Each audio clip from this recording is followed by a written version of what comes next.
Dear friends, we are here today with our exclusive coverage of the royal visit. This is King Charles' 17th visit to Australia, but first as the reigning monarch. Today he's being hosted by the Premier of New South Wales for a barbecue, and you can see that there's a lot of people from different backgrounds who have come here. Life-saving volunteers.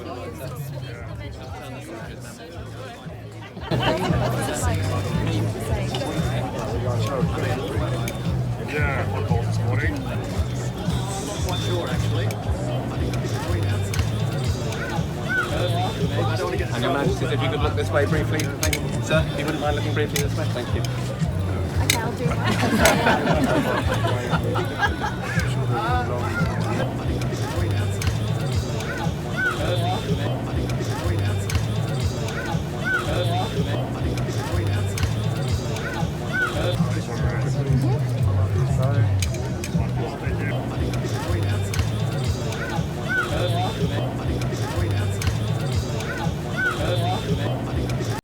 Thank you so much, ladies and gentlemen. Thanks for being here. And we thank the Darug people for welcoming us onto their lands. For all of us today, what a great honour. We get to tell our family and our friends that we had a barbecue with the King and the Queen. It's not the kind of thing that you'll easily forget. Your Majesty, this might be your first visit to Australia as a sovereign, but it's certainly not your first visit as a friend. For 60 years, you've been coming to our city and our state, and in that time, you've witnessed the latest chapter in the long story of change that's happened in Western Sydney. That story starts in ancient times as the home and hunting ground of the Parramatta people, then prior to self-government as the centre of farming and agriculture in New South Wales, and since then, in our lifetime, the heart of multicultural Australia. In the same way that the British Commonwealth pulls together 56 nations into a single body, Western Sydney has stitched the world into a single community. And without being too immodest, I think it's an example to the world of how we can live together as one people despite our differences. That success is built on our citizens, on everyone here today, but it also comes from the principles and traditions of British democracy and British law, parliamentary sovereignty, government by the people. And now because of these strengths, we're a country that stands for freedom and hope around the world. You've all been invited here because of your exceptional contribution to this state. So please join me now in showing how we welcome guests in Australia and how grateful we all are to have His Majesty in our country. Please welcome His Majesty.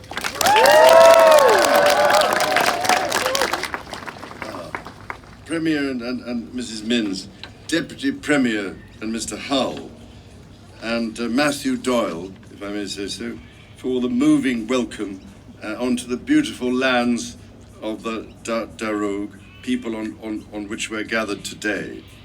So thank you very much for that very kind introduction. I knew I should have brought the egg timer along with me just to check that I didn't go on for too long. But having visited Western Sydney on a number of occasions over more than 50 years now, from Liverpool to Richmond, it is always a particular pleasure to return to the neighbourhood. And that is why, if I may say so, I am so delighted to be here in Parramatta, an excellent choice for a community barbecue, since Parramatta was a place where First Nations people from around the region also came together for generations to meet and trade food. So it's a particular delight to see and smell all the top tucker here today from Western Sydney's vibrant and diverse community.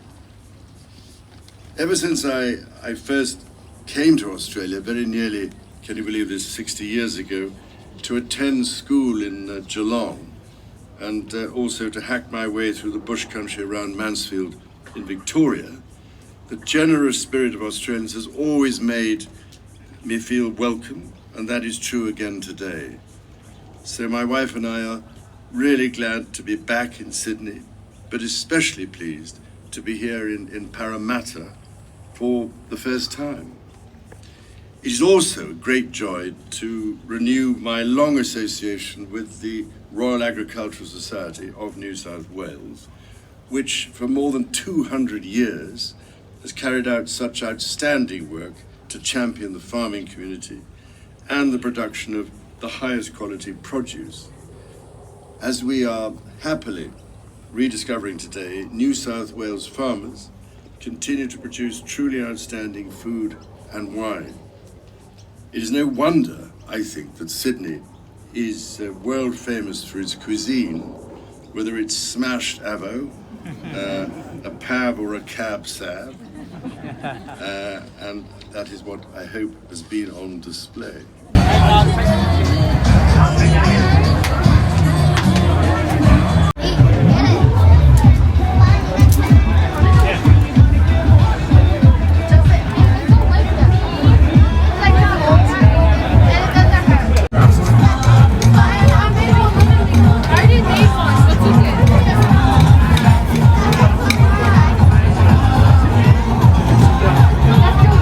Lots of enthusiasm here, and of course there is a debate going on in Australia whether Australia should continue to have the British monarch as its head of state or should become a republic, but that debate will be settled over the course of time in a democratic process. For now, today everyone's here enjoying the barbecue, and keep tuning into the Australia Today for live and exclusive coverage for events across Australia. Thank you.